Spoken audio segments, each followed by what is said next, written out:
Welcome to all of you in this video. Today we will discuss about तत्पुरुष समास। आज हम discuss करेंगे कि तत्पुरुष समास किसे कहते हैं और इसके एग्जाम्पल किस तरह से होते हैं। तो चलिए हम लोग शुरू करते हैं कि तत्पुरुष समास किसे कहते हैं। वह समास जिसका उत्तर पद प्रधान हो उसे तत्पुरुष समास कहते हैं। वह समास जिसका उत्तर पद, उत्तर बोले तो द्वितीय पद, जिसका दूसरा पद प्रधान हो उसे तत्पुरुष समास कहते हैं। तो वह समास जिसका द्वितीय पद अर्थात उत्तर पद प्रधान हो उसे तत्पुरुष समास कहते हैं। इस समास में जो प्रथम पद होता है वह द्वितीय से लेकर के सप्तमी तक किसी भी विभक्ति का हो सकते हैं और वह जिस विभक्ति का होगा उसी से उसका नामकरण भी होता है। तो चलिए एग्जाम्पल देख लेते हैं। जैसे एग्जाम्पल है ज्ञानहीन। यहाँ पर द्वितीय पद प्रधान अर्थात हीन, हीन विहीन अर्थ में जो हीन शब्द है वह प्रधान है। तो किससे हीन, हम सेकेंड से क्वेश्चन करेंगे। ज्ञानहीन, तो हीन अर्थात किससे हीन, यह किससे हीन है, तो यह ज्ञान से हीन है। तो इस प्रकार से इसका विग्रह करेंगे तो ज्ञान से हीन, किससे हीन, ज्ञान से हीन। अगर संस्कृत की बात करें तो यह हो जाएगा ज्ञानेन हीन, ज्ञान से हीन अर्थात उसके पास ज्ञान नहीं है।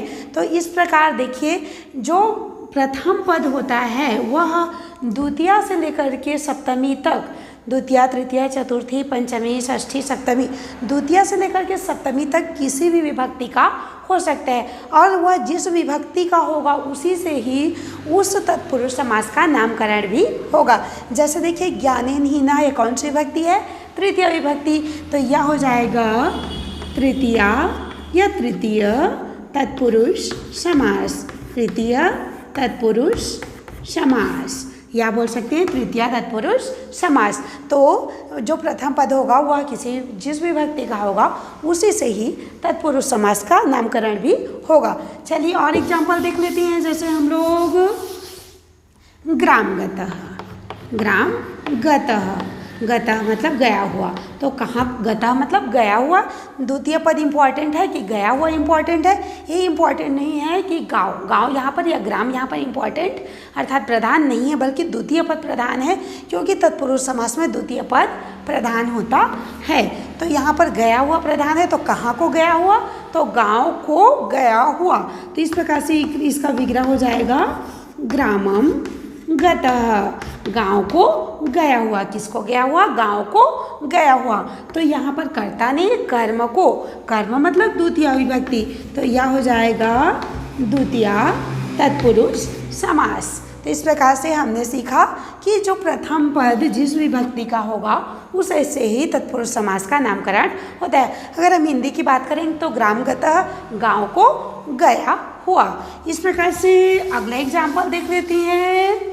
कार्य में कुशल, कोई अगर अपने कार्य में कुशल या दक्ष है तो उसके लिखेंगे कार्य कुशलः, कार्य कुशलः, तो यह हो जाएगा हमारा कर्मणि कुशलः, कार्य में कुशल, किसमें कुशल, कार्य में कुशल।